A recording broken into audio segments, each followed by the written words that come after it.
All right, let's talk about something real. Today, we're diving into how to take our personal prayer time, that time in the prayer closet, and transform it from something that feels like a chore into an encounter that is, well, truly life changing. So let me ask you, and be honest, does your prayer time sometimes feel like just a duty? You know it's important, you carve out the time, but when you actually get there, it just feels flat, mechanical, like one more thing on your to do list. If you're nodding your head right now, trust me, you are not alone. This whole feeling of a prior life going kind of stale, it's a super common challenge. It's so easy to just fall into a routine that, loses its spark. But here's the good news. That's not where the story has to end. Not at all. There's absolutely a way to get that fire back. And you know what? The first step is actually pretty simple. It's just reclaiming the practice. Not with some huge dramatic gesture, but with small, consistent habits. That's how we start building a new foundation. Okay, so how do we actually do that? Let's break it down with a super practical roadmap. I'm talking a clear, actionable plan to get us from that feeling of inconsistency and drudgery to a routine that's steady and, actually meaningful. But before we even get into the how-to, we have to get our heads around why this is so important. Think about it. This isn't just another meeting you've got in your calendar. This is an appointment with the king. Not just a king, the King of Kings and Lord of Lords. I mean, when you really let that sink in, it changes everything, doesn't it? All right, so here are the four pillars to really build this thing. First up, set a fixed time. Lock it in, morning and evening, even if it's just for a few minutes. Second, you got to respect that appointment. Treat it like the most important meeting of your day, because it is. Third, and this one is a game changer, pray for the desire to pray. Just ask God to make you want to meet with Him. And last but not least, balance your time. It can't all be about our laundry list of requests, right? It's got to have praise, personal prayer, and time just soaking in the scriptures. So look, these practical steps, they build the foundation. They are absolutely crucial. You can't skip them. But, and this is where things get really exciting, prayer is meant to be so much more than just the foundation. It's the whole skyscraper that gets built on top of it. Okay, so now we're going to see how that foundation supports something, well, something mind-blowing. This is the moment where we're going to shift our entire perspective. Get ready for this. What if I told you your prayer closet is actually heaven? So we've got the discipline down, right? We have the routine.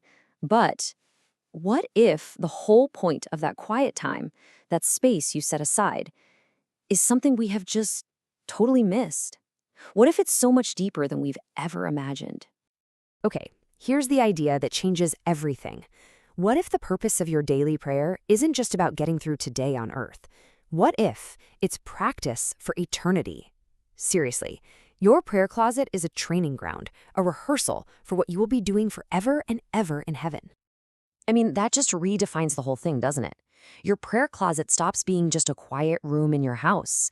It becomes a spiritual reality. It is your daily entry point, your personal doorway into the actual throne room of God, a place where you get to stand before the Lamb.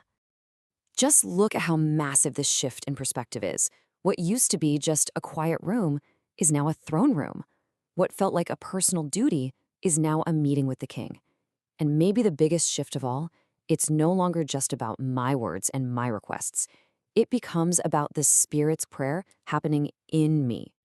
When you really truly get this, your whole approach changes.